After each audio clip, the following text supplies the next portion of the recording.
Ahora nos toca calcular el área de figuras complejas. La mayoría de figuras no son una figura con un nombre propio, sino son podemos verla como una combinación de diferentes figuras. Por ejemplo, aquí podemos ver que tenemos un rectángulo y un triángulo.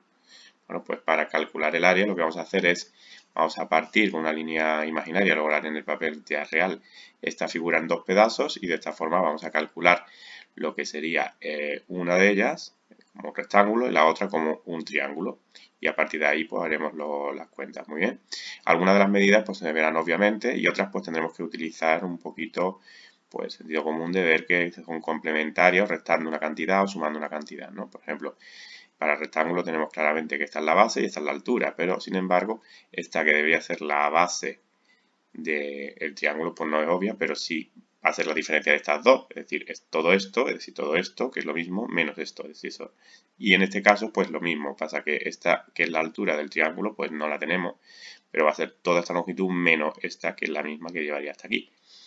Es decir, que en algunos casos las longitudes medidas están claras y en otras pues se buscan simplemente por sumas o restas de las medidas que ya tenemos. Bien, pues pasamos a dibujarlo para tener una guía. Eso es importante que la hagamos, ¿de acuerdo? Cada uno con la habilidad que tenga, no es necesario que sea exacto, se trata de una referencia. En este caso tenemos aquí que dice que mide 4, este lado mide 2, este lado mide 2 también y este también mide 4, ¿de acuerdo? Y ahora pues nosotros vamos a hacer, ya digamos, esa línea virtual que cortaría la figura en dos. No tiene por qué ser exactamente esa, podríamos buscar otras formas, ¿de acuerdo? Pero bueno, esta es para mí la más sencilla en este caso. Esto nos da a dos figuras. Una, pues vemos que es un rectángulo que traslada esta medida, es decir, esto es 4 y traslada esta medida, esto es 2, ¿vale? Por tanto, el área de este rectángulo va a ser 4 por 2, 8. Y tenemos este triangulito, ¿vale?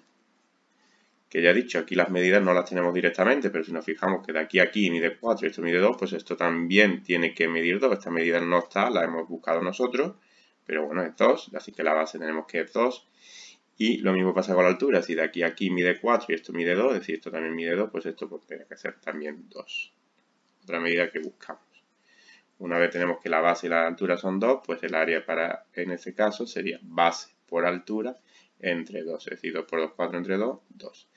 Y ahora el área total, ¿vale? Sería el área, vamos a ponerle aquí para diferenciarlo, del cuadradito y del triangulito.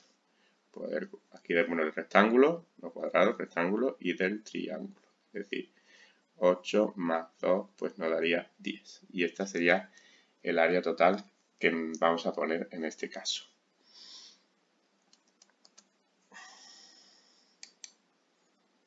¿Vale?